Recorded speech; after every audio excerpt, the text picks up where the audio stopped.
Assalamualaikum warahmatullahi wabarakatuh. Di sini perkenalkan nama saya Fakri Maulidi, NPM 12120191102, Prodi Akuntansi Universitas Syarsi.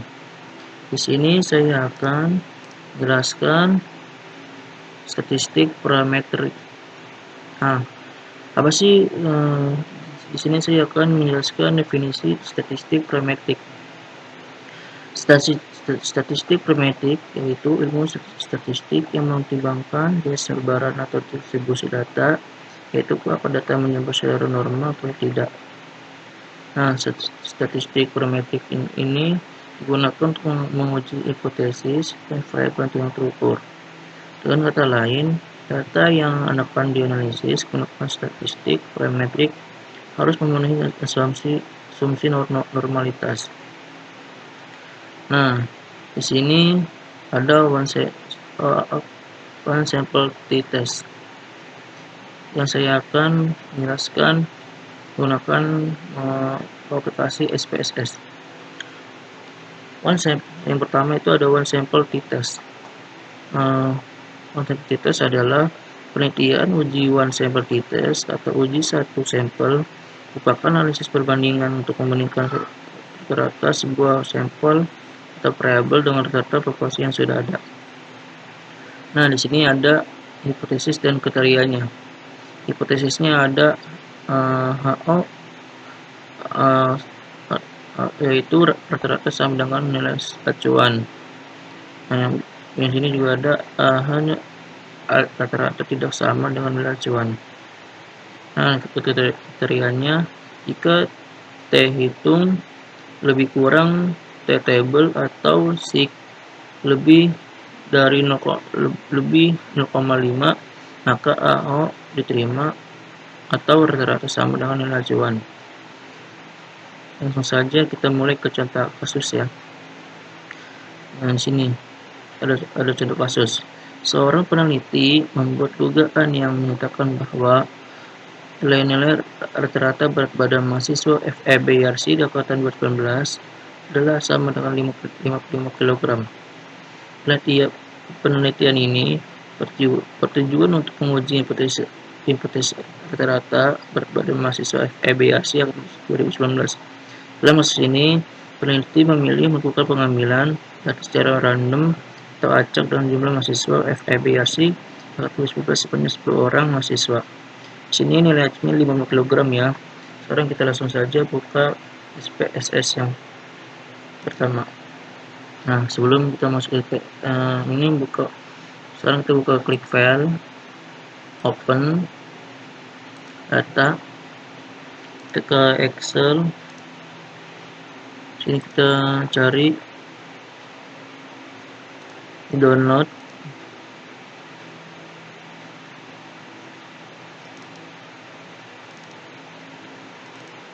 Ini yang saya sudah buat ininya. Klik OK. Nih, akan desimal ini kita ganti dengan 0 dulu. Kan seperti ini ya. Nah, langsung saja kita ke analis, compare mean, one sample t-test. Klik ke sini, kita add. Sini kita tulis 55. Oke. Nah, di sini ada one sample statistik. Berat badannya jumlahnya ada 10, MIA-nya 5900, standar deviasinya 7379, standar error MIA-nya 233. Nah, di sini ada one sample test. Test value-nya 55, berat badan T hitung 1714, degree of freedom-nya 9, sig to tail-nya 121, mean difference-nya 4000. Sini ada confidence interval of the difference 95%. Lowernya min 12,8, uppernya 928. Nah, karena sig to tail-nya melebihi dari 0,5, maka maka HA-nya diterima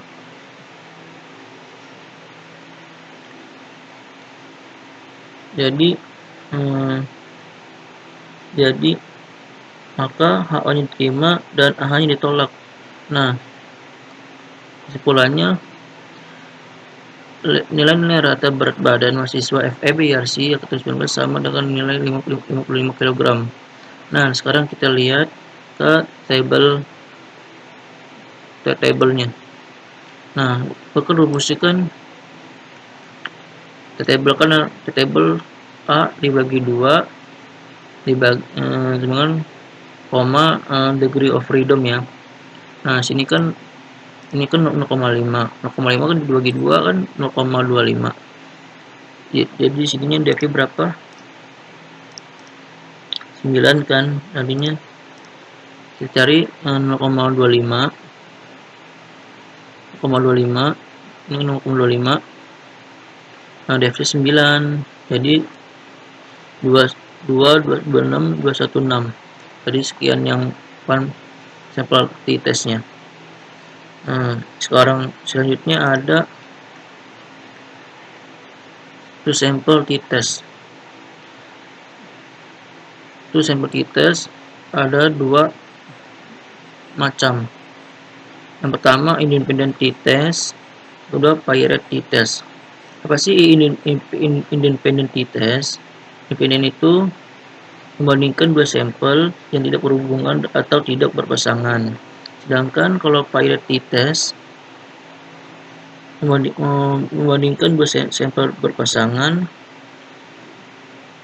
tapi berupa data per skala interval atau rasio atau data kuantitatif. Nah, langsung saja kita ke contoh kasusnya. Seorang dosen melakukan pengujian hipotesis komparatif untuk mengevaluasi hasil belajar untuk mata kuliah pengetahuan versi 2 terhadap mahasiswa FEB Universitas RC kelas A atau kelas 1 atau kelompok 1 dengan kelas B kelompok 2 angkatan 2019. Pada kelas A atau kelompok 1, dosen menerapkan metode belajar dengan tidak menggunakan Excel dalam menyusun laporan keuangan, sedangkan pada kelas B atau kelompok 2, dosen menerapkan metode belajar dengan menggunakan Excel untuk menyusun laporan. Nah, di sini ada variabel value-nya. Untuk kelompok 1 yaitu tidak menggunakan Excel. Di sini kelompok 2 menggunakan Excel. Nah, di sini ada kriterianya. Ada rumusnya. Rumusan hipotesis penelitian komparatif. Sekarang langsung saja kita ke SPSS. Klik file, open, klik data, ke Excel lagi, cari yang independent t-test, klik open, klik OK. Nah, di sini desainnya kita ganti 0 dulu. Kan yang tadi kan yang kelompok pertama kan tidak menggunakan Excel. Kelompok kedua menggunakan Excel. Nah, sekarang langsung saja kita ke transform, klik sum variable. Di sini kita add dulu. Kita nulis ini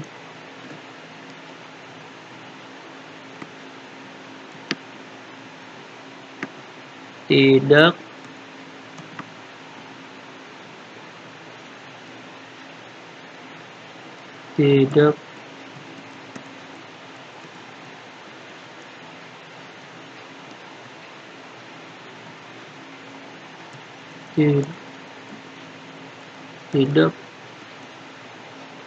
gunakan Excel.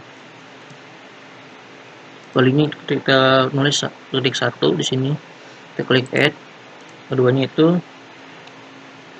menggunakan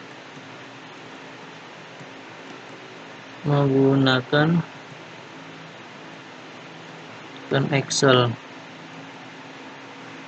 Klik 1, klik 2, klik continue, klik OK. Kan akan seperti ini. Sini kita ke sini tipenya kita ganti numerik dulu, karena kan udah ganti dengan angka, kelompok pemilih angka. Ke analis, ke independen sample t-test. Sini kita nilainya untuk sini, bakal bawa grup ini kita add dulu fpd nya. Sini kita grup satunya kita tulis ketik 1, grup 2 nomor 2, continue, klik OK. Nah, grup static ini kan ada nih nilai 1, jumlahnya ada 15, MIA-nya 8227, standar deviasinya 7658. Nah, di sini juga ada standar error MIA-nya 1977. Nah, nilai kelompok nilainya 2, jumlahnya ada 15, MIA-nya 8860, standar deviasinya 6663.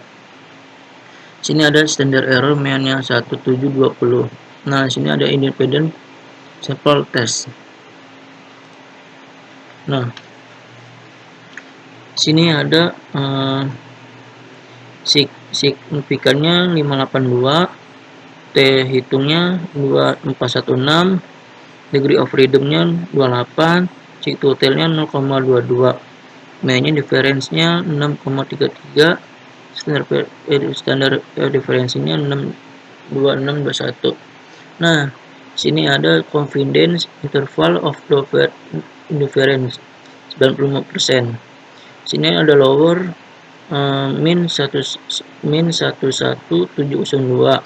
uppernya 965. Nah, kan karena sing totalnya kurang dari 0,5, jadi kita lihat ke keputusannya.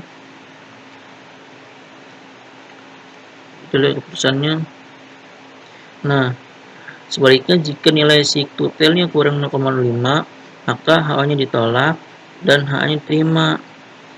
Nah, jadi kedua kelompok memiliki rata-rata hasil belajar berbeda antara kelompok 1 kelas A dengan kelompok 2 atau kelas B. Jadi simpulannya HO ditolak dan H diterima. Selanjutnya lagi ada Pirate t-test. Nah, di sini Pirate t-test adalah, di sini ada contoh kasus. Sebuah perusahaan farmasi melakukan penelitian dari obat penurun berat badan terhadap beberapa sukarelawan mahasiswa Universitas RC. Sebuah penelitian dilakukan dengan mengambil sampel berat badan sebelum diberi obat dan berat badan sesudah diberi obat. Nah, di sini ada rumusan hipotesis penelitiannya. HO sama dengan tidak ada perbedaan rata-rata berat badan. Sini ada AH sama dengan ada perbedaan rata-rata berat badan. Nah, di sini ada pengambilan keputusannya. Jika nilai sig totalnya kurang 0,05, maka HA-nya ditolak dan HA diterima. Sebaliknya, jika sig totalnya lebih 0,05, maka HA-nya diterima dan HA-nya ditolak.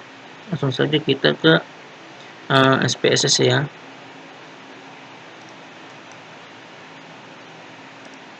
Untuk klik open ke data Excel, kita cari Pirate t-test, klik OK. Nah, kan sini kan ada 58,0 ya. Nah, di sini desimalnya kita ganti 0 dulu. Nah, di sini klik compare min Pirate sample.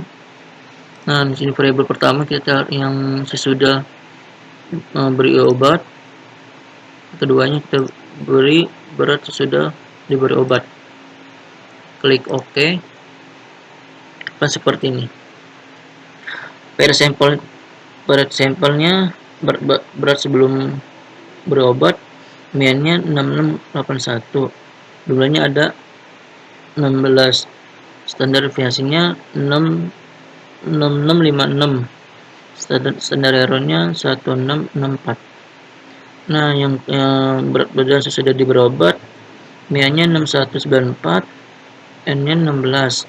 Standar deviasinya 6403, standar errornya 1601. Nah, di sini ada pada sample correlation.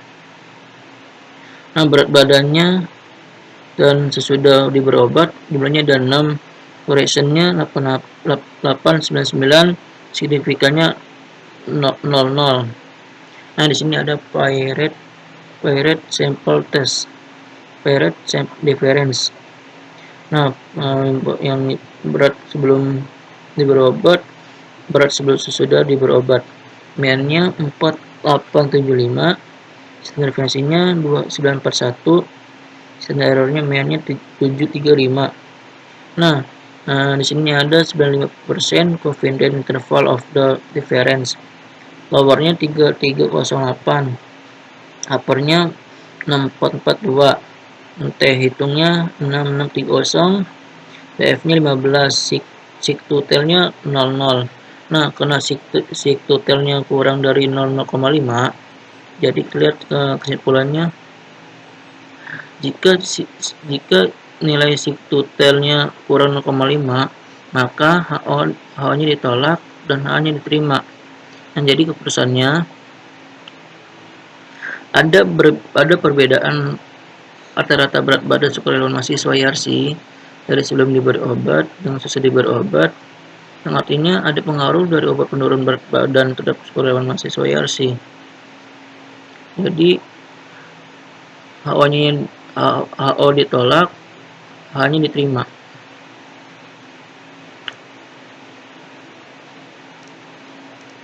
Nah, sekarang kita lihat ke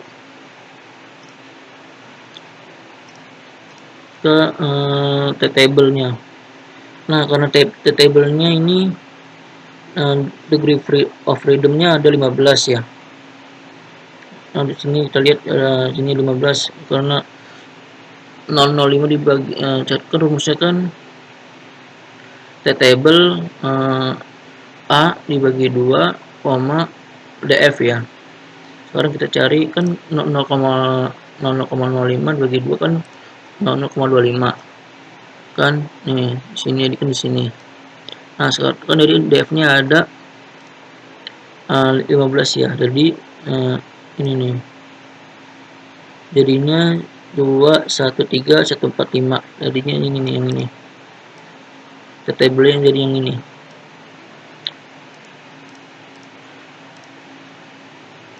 Sekian, terima kasih. Apabila ada mohon maaf sekian, terima kasih. Mohon maaf apabila ada kesalahan dan kekurangan. Assalamualaikum warahmatullahi wabarakatuh.